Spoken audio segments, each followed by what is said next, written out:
K mapping studies அப்படின்னு சொல்லுங்க. Case studiesனா என்ன? K mapping case studies அப்படின்னா ரியல் டைமா ஃபீல்ட்ல ஒர்க் அவுட் பண்ற விஷயம் தான் கேஸ் ஸ்டடிஸ். இந்த இடத்துல நான் இப்படி ஒர்க் அவுட் பண்ணியிருக்கேன் அப்படின்னு சொல்லி ரியல் டைமா எக்ஸிக்யூட் பண்ணி பார்க்கறத கேஸ் ஸ்டடிஸ்.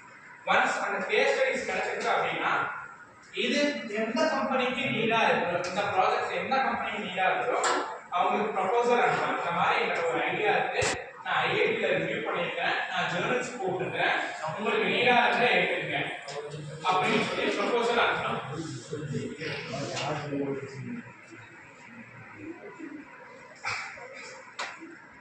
காலேஜ்ல ஃபைனல் இயர்ல எப்படி இருந்தாலும் ஒரு ப்ராஜெக்ட்ஸ்க்கு நீங்க அமௌண்ட் செலவு பண்ண போறீங்க. அதுக்கு தேர்ட் இயர்லயே மேபி நீங்க ஸ்டார்ட் பண்ணீங்க அப்படின்னா இத்தனை விஷயம் உங்களுக்கு பண்றதுக்கு டைம் இருக்கு, இத்தனை விஷயம் உங்களால பண்ண முடியும்.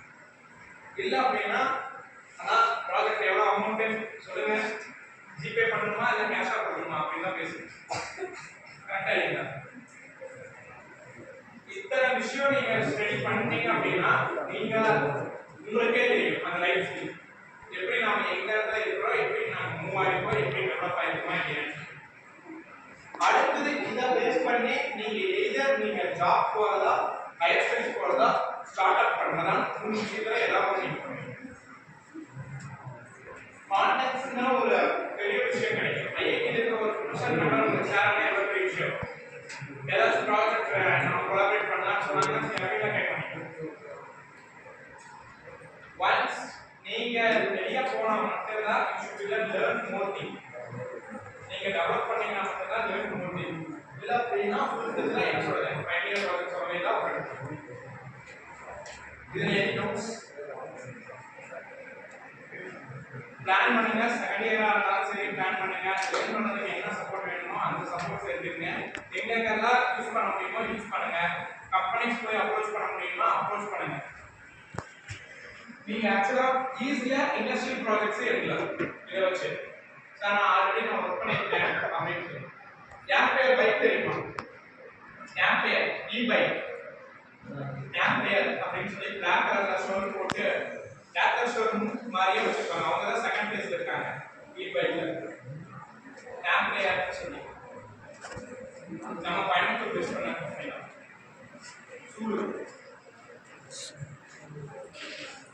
அவங்க ஈவில பேஸ் பண்ணி அக்ரிகல்ச்சர் ப்ராடக்ட் வந்து டெவலப் பண்ணணும்னு பாக்குறாங்க. ஈவில அக்ரிகல்ச்சர் ப்ராடக்ட் ஈவில பெருசா இல்ல தெரியுமா? யாரையும் நீங்க பண்ணலாம். பெரிய ஸ்கோப் இருக்கு. உண்மையாலுமே பெரிய ஸ்கோப் வந்து நம்ம கையில இருக்கு. ஃபர்ஸ்ட் ஆஃப் ஆல் நான் ஆக்சுவலா வந்து பார்த்தோம்னா ஒரு லேப் மட்டும் பண்ணிக்கிறேன். சரிங்களா?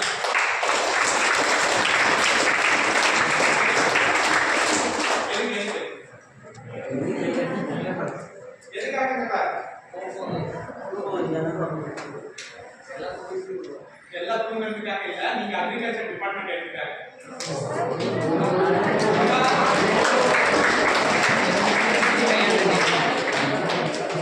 பிகாஸ் இன்னைக்கு எல்லா கார்ப்பரேட் கம்பெனிஸும் ஃபோக்கஸ் பண்ற ஒரே டிபார்ட்மெண்ட் அக்ரிகல்ச்சர் டிபார்ட்மெண்ட் தான். நீங்க மட்டும் ஸ்டெடியா நல்லா ஃபோக்கஸ்டா இருந்தீங்க அப்படின்னா நீங்க மோர் நீங்க மட்டும் ஸ்டெடியா கொஞ்சம் நல்லா ஃபோக்கஸ்டா இருந்தீங்க அப்படின்னா மோர் கல்டிவேட்டுக்கு நீங்க தேவைப்படுறீங்க, நியூ இனோவேஷன்ஸ்க்கு தேவைப்படுறீங்க. ஏன்னா இதெல்லாம் சொல்லிக்க மாட்டாங்க. உண்மையாவே நீங்க அதானி ப்ராடக்ட் போய் நீங்க போட்டுட்டீங்க எத்தனை லிஸ்ட் வேகன்சி இருக்குன்னு பாருங்க. ஏன்னா அவ்வளோ பெரிய ஹியூஜ் மித்த எல்லா இடத்துலையும் ஏஐ வருது. இந்த ஃபீல்ட்ல தான் இப்போதான் டெக்னாலஜியே உள்ள கரெக்டா இல்லைங்களா? மித்த எல்லா இடத்துலையும் ஏஐ வந்துருக்கு. இந்த ஃபீல்டு இப்போதான் டெக்னாலஜியே உள்ள போகுது. ஸோ இப்போ நீங்க பிளான் பண்ணி கரெக்டா லேர்ன் பண்ணி கரெக்டா நீங்க மூவ் ஆனீங்க